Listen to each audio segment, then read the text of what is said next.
Coming up today on Locked On Texas Tech, roster building with Grant McCasland and a little Wyoming haggling. Next on Locked On Texas Tech.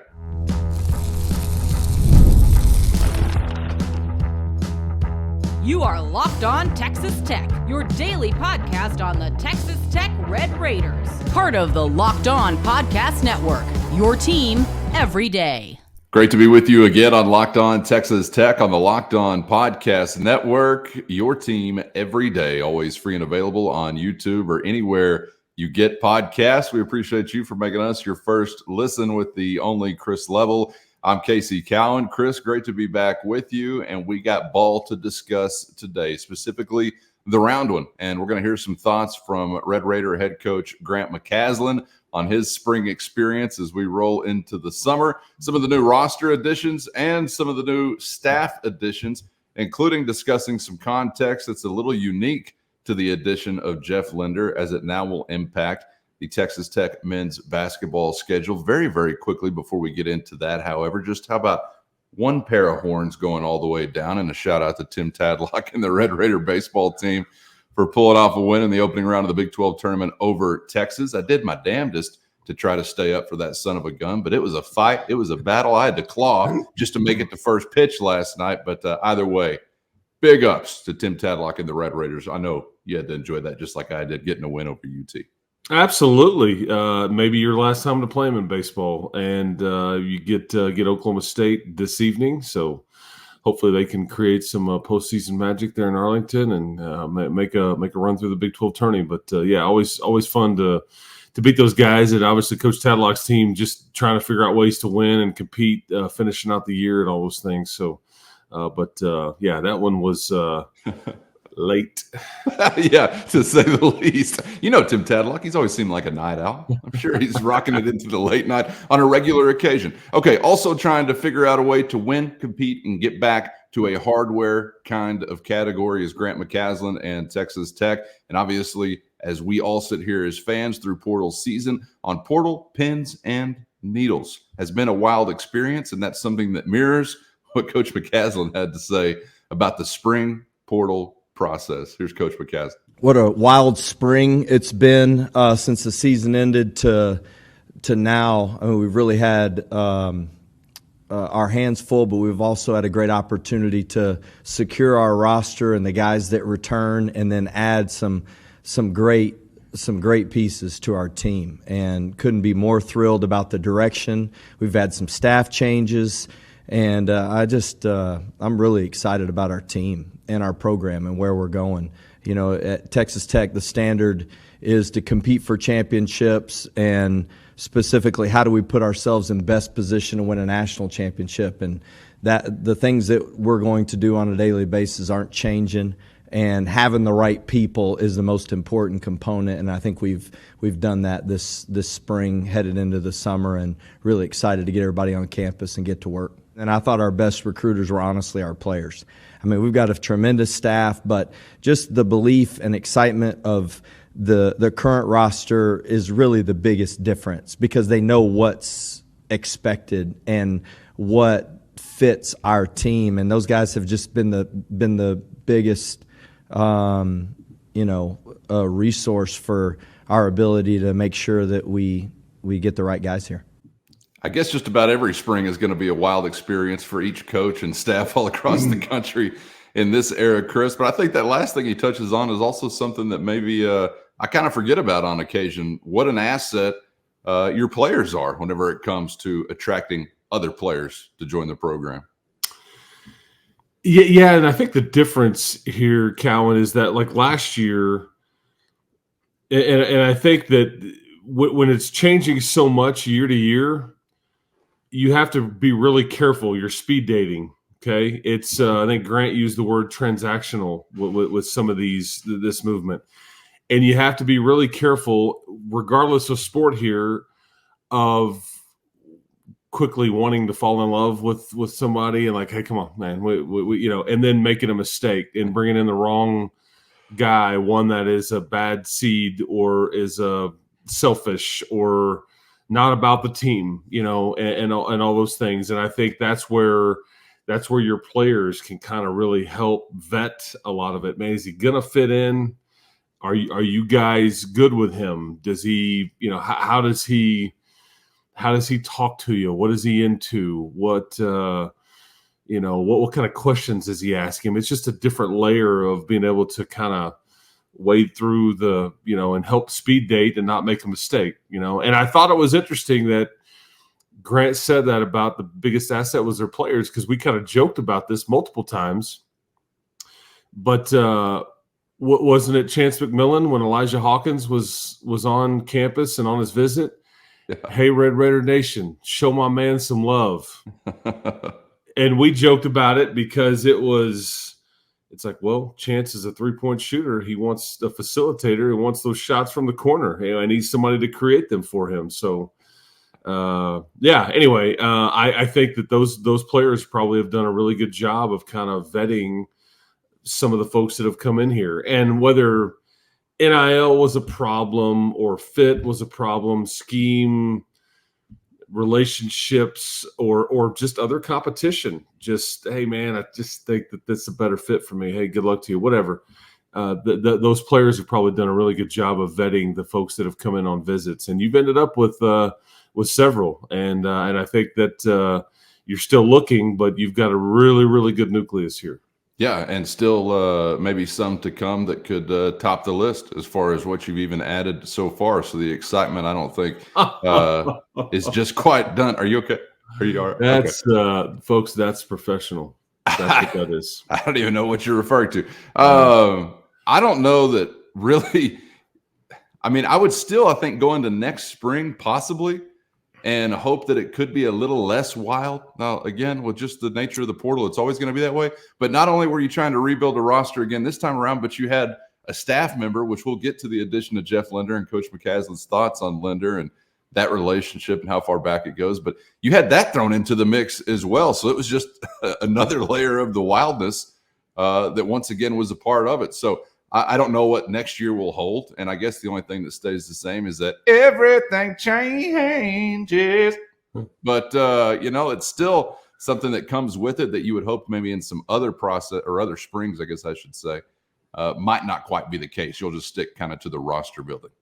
I mean, honestly, if I tell you you're just going to replace one-ish coach next year and you're going to, let's see here, 1, 2, 3, 4. You've added 5 players. I mean, that seems pretty normal. Now you hope to add a 6th, a 7th, maybe an 8th, but that seems pretty normal. Like, okay, well, I kept half my team. I kept the majority of my coaching staff. Yeah, this is so. I mean, you were far less active than I think a lot of programs out there. And I think that is something that, because it feels like a lot. I get it.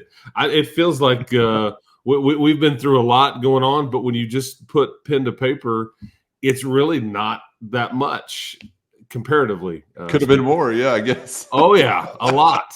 Which is kind of just wild to think about. But let's get to some of those additions and some of those specific names.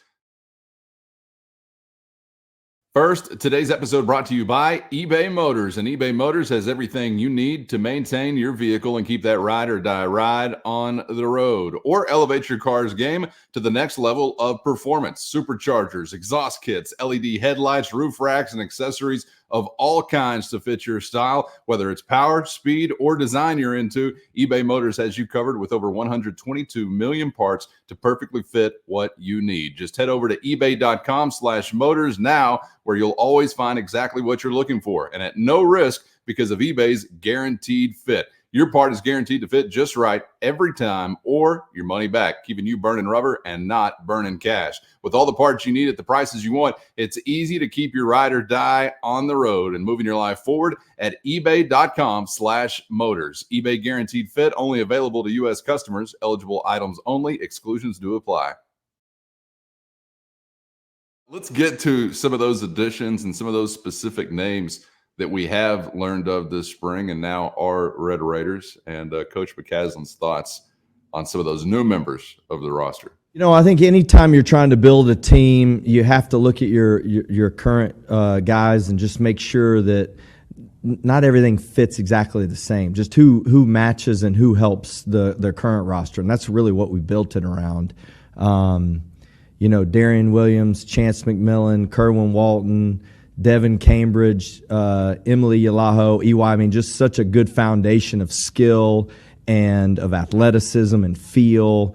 And so, biggest thing was like we need to add a point guard, and getting Elijah was a huge add for us. I mean, when you get a guy that's the leading returning assist guy in the country, and he actually had more assists than he had shot attempts, I mean, you really got a great facilitator. And with the shooting we have around him, Kevin Overton, I think, is one of the great young, skilled guys out there who can do just about everything and has great size.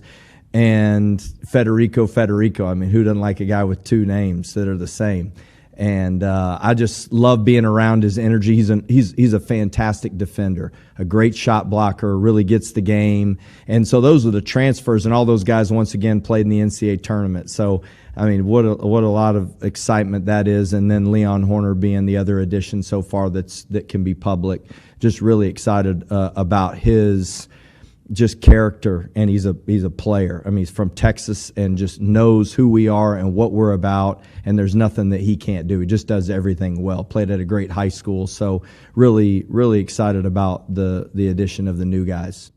And in addition to some of those specifics on the players, you hear one similar trait once again mentioned. These guys have played in the NCAA tournament, which I just think is fascinating, Chris. And I don't guess I'm surprised necessarily that you would want, obviously, guys with that experience, but so far they've gone and gotten only guys with that kind of experience hitting some of those objectives as far as that being a target. Kind of like the football program has certain criteria for bringing in a portal addition. How many starts have you had? Have you played a bunch? What kind of snaps are we looking at under your belt? And there's some criteria that you're trying to build. And while you can't necessarily hold true, when you go shopping and you want to make, you're making fajitas, you want to make a little guacamole, you go to the store and it's like, okay, you start feeling all the avocados, right? And sometimes it's like, it's a brand new batch. We got no soft ones in here. They're too green. It's this like, avocado hasn't been to the tournament. And you call home and be like, hey, the guacamole thing ain't happening tonight, man. I'm sorry. Yes. So, and you have to pivot. So you can't always just say, I'm only going to take players from the tournament. However, I think that's another check in the box of guys that they kind of are trying to fall in love with, speed date, and all those things. And that's certainly something that matters to them. And I get it. That's the goal. He's talking about winning championships and all that. You can't win championships unless you're playing in tournaments in the postseason. So, unless you've got the right avocados, you're not going to be in the category you want as far as competing. Bingo. For hardware. But I don't of the additions that you've made so far. Obviously, you added some size there with Federico squared, but Elijah Hawkins is just a guy I'm so ready to see in action. And you heard Coach McCasland talk about his assist numbers there and actually put it into a different context. I don't think we've mentioned on this show. We talked about the huge number of assists and the incredible assist to turnover ratio, but I think Coach McCasland said more assists than shots attempted, if I'm not mistaken, which is just kind of wild to consider, especially in this day and age. I feel like the distributor point guard has taken not only a back seat, but they're like in the back row of the van or something. Everybody wants to score. Point guards feel like they need to score. And look, you need points to win, so I'm all for all that you can get. But I'm really excited to see this guy in a true distributor role, and apparently a dude that really commits to that kind of role. Seems kind of like a rarity, which is odd to say for a point guard in this day and age. Yeah, and I think Grant talked about this, but you bring back three of the best three-point shooters, like a trio of them. I'm looking it up to make sure. Yeah, Chance McMillan, 38%. Kerwin Walton, 47%, and Darian Williams at 45%. Okay, so that's why somebody like Elijah Hawkins was so key, because it's a facilitator. It's somebody that can set those guys up, get those guys shots. and he will come in and know his role. I think that's the situation with a lot of players, is that the quickest way to figuring out what my role will be, me being okay with this role, and then me executing this role, is really what all this is about. Some guys fight it. Sometimes coaches don't exactly know what your role will be. It takes some time. And I think, but that's really what we're talking about here, is you're trying to recruit people to come in here that fill a role, a specific role in some cases. And yeah, you want to blur the lines a little bit on some versatility with certain players, and like, well, you're going to fill there's a lot of description with your role because we want you to do this, this, this, and this. But it's pretty clear what Elijah Hawkins' role is. That's just lead and set these shooters up and not turn the ball over and all that. But I think it is pretty fascinating to hear that he's got more assists than shot attempts. When you hear it phrased that way, that's because I always love talking back about the 80s and 90s NBA, how different the league was back then and what we grew up with and the players, and there was no load management and all those things. But this is kind of a throwback to your point. This is kind of a throwback, and somebody that really wants to be an assassin and beat you with the pass, and that's why I say when you recruited him, what some of these teams will do is they're going to say, you hug up on these shooters in the corner. Don't help off. We're not, we're going to see if Elijah Hawkins can beat us scoring the basketball. Let's see if you can go for 25. Now we're going to force him to look to score and take away the pass, which will be kind of the game within the game at times. Not everybody will do that, but at times that's exactly what's going to happen. So, yeah.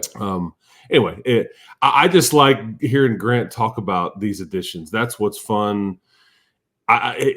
He's somebody that I really enjoy listening talk basketball, and I think that he just has a way with explaining it.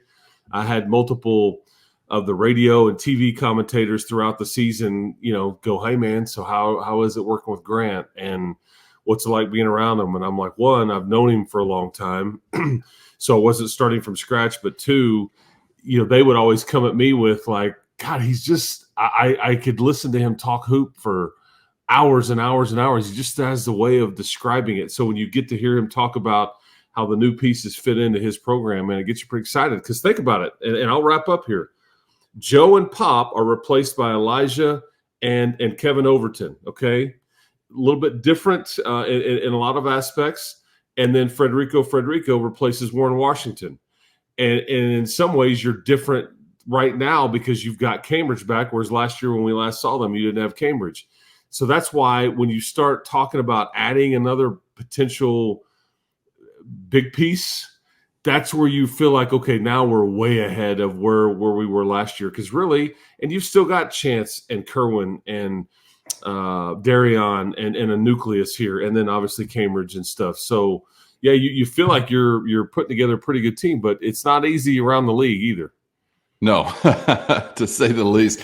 And, of course, that big piece that we're all having fun being coy about and waiting anxiously to make a call on is JT Toppin, the New Mexico transfer, who's been engaged in NBA combine process and things like that. And it was pointing Longhorns at one time. Now it seems like it may be pointing back to the good guys in the LBK, but just wanted to remind everyone, I think, correct me if I'm wrong, Chris, but I think the NBA timeline kind of comes to an end the May 29th, around then. So we've got about a week as we sit here on May 22nd. So whatever the activity is going to be whenever that time comes, whether he does wind up a Red Raider or not, that's sort of, I guess, what I have circled on the calendar as far as some potential activity and this coming to a resolution. But if you're able to pull that off, then yeah, I mean, you're talking about, as you just referenced, really being or feeling like you're going to be ahead of the game as far as your roster from where you were a year ago or last season to where you could potentially be this year. And of course, you got to put it all together. You got to play together, got to learn to be a team and all these things. You can't just have some, as Coach McCasland alluded to and Chris Level described, you can't just, throw in a pineapple, an apple, an avocado and expect to make guacamole. Those things don't make sense together. And maybe they do. I don't know. With enough drinks possibly. But you got to bring the right pieces together, the right ingredients together to have that winning recipe. And I want to wrap up on, another piece of what I hope will be a winning recipe. Another piece of what I hope will be a winning recipe, and that was the new assistant in Jeff Linder, who replaces the departed Dave Smart. And Coach McCasland also talked about his relationship with Coach Linder, and I thought it was interesting as well to hear him kind of discuss sort of how this came to be as it relates to some of the context of not only a, say, Wyoming head coach, but a group of five or mid-major type of head coach in this era. Here once again is Grant McCasland. I couldn't be more thrilled about having Coach Linder join us. He's been around our staff, and we all have relationships with him prior to this. And the biggest thing I'll tell you is college basketball is not what it was a year ago, much less 3 years ago. And I think when we worked together, and actually the way we met was at Northeastern Junior College in Colorado, and I was the residence hall director at Herboldsheimer Hall, and he was an assistant at Emporia State, the Power E, working for Coach Mo, one of the best offensive minds ever. And he was recruiting two of our players that were on our roster at Northeastern and to Emporia State. And I just got to spend a ton of time. I was in our office basically once a week recruiting, and then I talked to him, and then went to Midland Junior College to work for Shannon Hayes and got the head coaching job. And our relationship was really consistent for 3 straight years. We're the same age. We actually are married. Our daughters and first 2 daughter and son are the same exact age. So it was crazy how we just mirrored each other. And I begged him to come to Midland, Texas to work with us. And we went to the national tournament, had a great run, won a championship in the league, and then he went on to Weber State. But we've stayed in touch through that time. When you work with somebody, especially with limited resources, you really get to learn somebody. So Coach Linder, it literally is one of the best basketball minds there is on offense specifically, but really in regards to scouting and the game. And I think what happened in his scenario is just completely unique to NIL. And how do you build a team, and what are the opportunities that each university has to build it? And, I think ultimately he was at a transition time where he's trying to figure out how to navigate this new landscape, and we were able to convince him to come to Tech and be a part of winning a national championship. Chris, I want to get your thoughts on Coach Linder, but I also want to give some of these details to the audience. If you have not seen this come across just yet, some interesting news yesterday as it relates to kind of the swap here with Wyoming, because obviously a buyout was going to be involved, but the way that this is going to work out for Tech and Wyoming, kind of unique. You essentially have been able to convert the buyout into a couple of other agreements, which includes 2 basketball games to be played between Tech and Wyoming here in Lubbock. That would be $150,000 going to be allocated to Wyoming for each of those ball games. So that'll be in 24-25 season, and then the 25-26 season. You also had a $200,000 increase towards Wyoming, and then being in Lubbock for a football game, which is scheduled for 2028. So the rest of the money that was going to be owed, the parties agreed to waive. A part of Wyoming Athletics Director Tom Berman's statement says that in an effort to craft a win-win situation for both Wyoming and Coach Linder, it was important that all parties had skin in the game. Coach Linder, after 2 highly successful seasons early in his tenure, felt it was in the best interest of all parties that he be allowed to pursue the associate head coach spot with his longtime friend and mentor at Tech.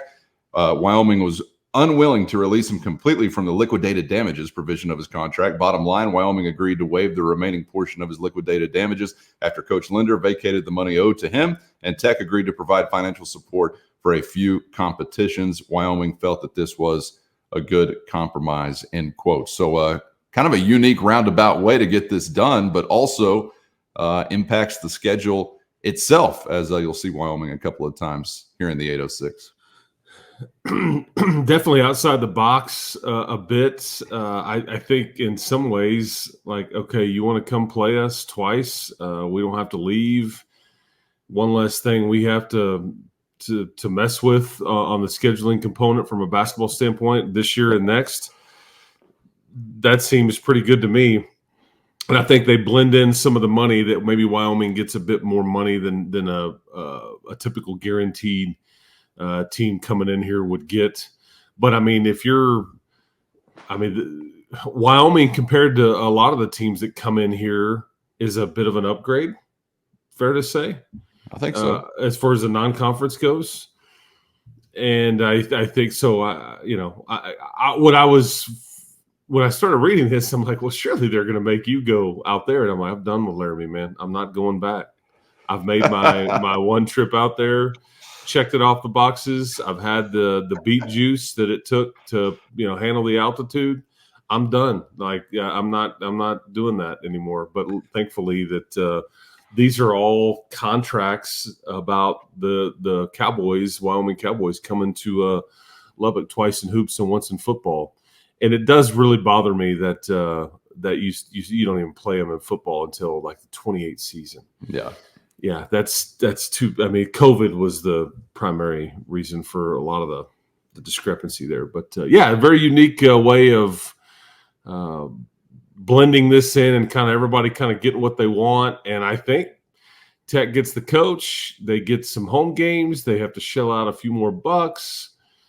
It is what it is. But, this one was I'm just glad that Jeff Linder is now – there was a lot of motivation on both sides of this deal to make it happen. And I'm glad that Coach McCasland and Coach Linder are reunited, and this is what's best for Texas Tech basketball for sure. Yeah, and I was glad to hear Coach McCasland indicate that we were going to be in for a national championship at some point in time. He said to wrap it up there, he was glad Coach Linder was going to be able to come be a part of winning a national championship. So that was good to hear as well. They've been around a lot of coaches, man, and there's something about speaking things into existence. And like, you've got to be very verbal and out front with your goals, or otherwise you'll never achieve them. Don't just have everybody around you assume that you know what you're trying to achieve, and your players and fans and all that stuff. You've got to verbalize it. And there was a guy that did that around here recently. 5 or 6 years ago. And when he first said it, I kind of, like a lot of us, were like, yeah, okay. And then, about one closeout away and, from getting it done over Virginia. So yeah, I've looked at that statement and listened to those statements very different since then. Last thing for me, the JT Toppin thing, the NBA Combine thing, anything could happen with a lot of these guys, Jalen Wells, all Coleman Hawkins, whoever you think that I just wouldn't get yourself talked into one scenario or else, or that you could take all three of these guys. I find that very hard to believe. I don't think you'll take but one guy just because of chemistry and because of NIL, if we're just being blunt about it, and just the way that it would fit. I think that we'll just kind of have to see, because any news could come out after we record today and up until the deadline. There's really no time frame there. It could happen at any time with a lot of these guys going, okay, I've run out this ground ball. I'm not going to stay in the draft. I'm going to find a soft place to land, and I'm going to college and all those things. So you just don't know, but just don't get yourself talked into one scenario and that's the end all be all or whatever. I mean, you just don't really know what all could happen here. And Grant talked about that too.